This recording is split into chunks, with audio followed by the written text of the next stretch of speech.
아브람 때 있었던 지독한 흉년이 이삭 때에도 들이닥칩니다. 이때 이삭도 환경을 따라 식량이 있는 그랄의 블레셋 땅으로 가게 됩니다.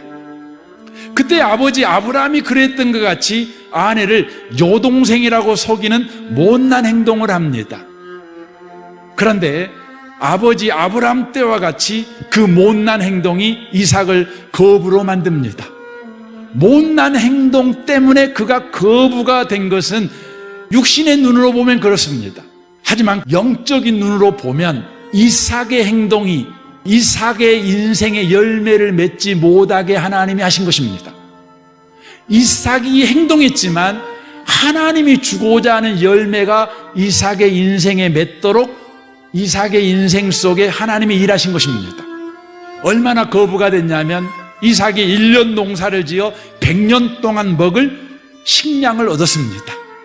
그러나 이삭에게 위기가 닥쳐왔습니다.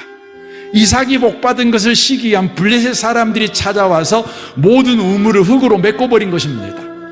여러분, 사막에서 우물은 생명입니다. 한 모금의 우물물도요, 그것은 생존과 직결됩니다. 우물은 전쟁의 원인이 됩니다. 이삭의 우물을 이 블레셋 사람들이 다 메꿔버렸습니다. 이제 이삭은 어떤 선택을 해야 될까요? 아니, 어떤 선택을 할 것 같습니까?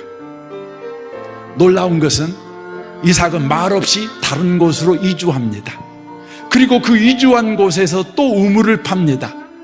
감사하게도 물이 또 나옵니다. 그러나 이번에도 블레셋 사람들이 그곳까지 찾아와서 또 우물을 메꿔버립니다. 자그만치 4번이나 계속해서 이 일이 반복됩니다. 그때마다 이삭의 선택은 이웃과 다툼을 하지 않고 조용히 그곳을 떠나는 것입니다. 이유가 어디에 있을까요? 이삭은 자신의 잘못된 행동에도 불구하고 잘못대로 처벌하지 아니하시고 잘못이 죄와 사망의 법에 적용을 받지 아니하고 생명의 성령의 법에 적용을 받는 자기 인생, 심는 대로 거두는 인과율의 법칙에 적용을 받지 아니하고 하나님의 은혜의 법칙에 적용을 받는 자기 인생을 그는 본 것입니다. 자기 인생이 하나님이 책임져 주는 인생이라는 것을 자기의 잘못된 행동으로 인하여 나온 결과를 통해서 그는 알게 된 것입니다. 그래서 이삭은 무엇을 선택합니까? 이웃과 다툼을 선택하는 것이 아니라 다만 하나님을 믿는 믿음을 가지고 하나님이 내 인생의 주인이다, 이 사실을 자신에게 일어난 사건과 사고 속에 적용하면서 사는 것입니다. 이웃에게 적용하면서 사는 것이지요. 결국 어떻게 됩니까?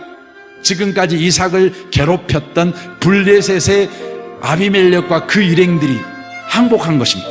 이삭의 무엇을 통해서 하나님이 함께한 사람이라는 것을 블레셋 사람들이 보았을까요?